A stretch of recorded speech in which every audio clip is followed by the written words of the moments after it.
Now let us see that water moves up the stem from roots. For that we require beaker with water, tender twigs with white flowers, red ink or a blue ink, knife and a dropper.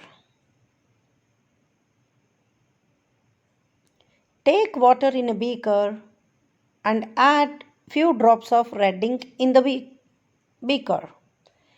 Take a tender twig with leaves and white flowers and keep it in the beaker for 8 to 10 hours.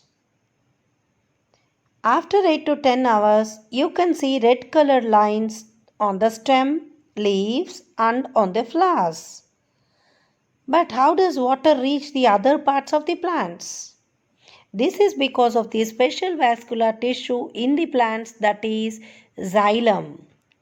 See children, you can see red color tubular like structures which are helpful for transporting water and minerals in the plants, which is called as xylem. Thank you children.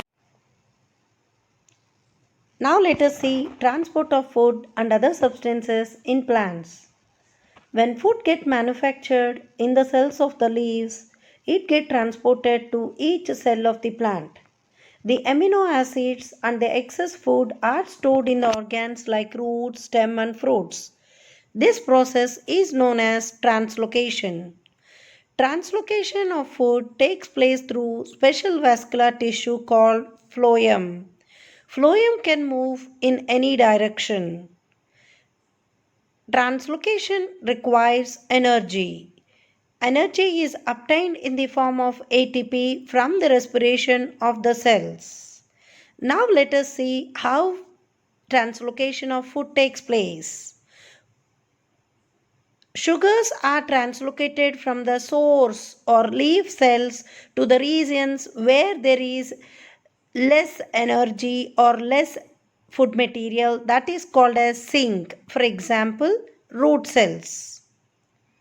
As the concentration of sugar increases in the phloem, water enters into it by osmosis from the adjacent xylem cells.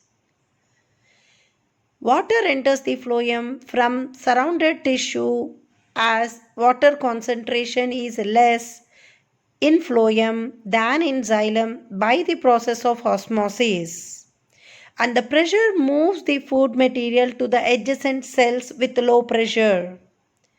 This allows the phloem to move sugars to the sink cells or the root cells. Therefore, solutes move from the source cells to the sink cells and water re-enters the xylem cells.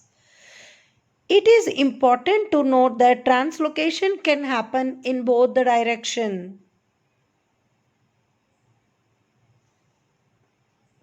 Thank you children. Now let us demonstrate a simple experiment to show that transpiration takes place in plants. Take a medium-sized potted plant, cover it with a polythene bag and tie its mouth at the base of the stem with the thread. Mark this polythene bag as A. Next to the potted plant, place an empty polythene bag and tie the mouth with a thread. Mark this polythene bag as B. Expose them to sunlight for an hour.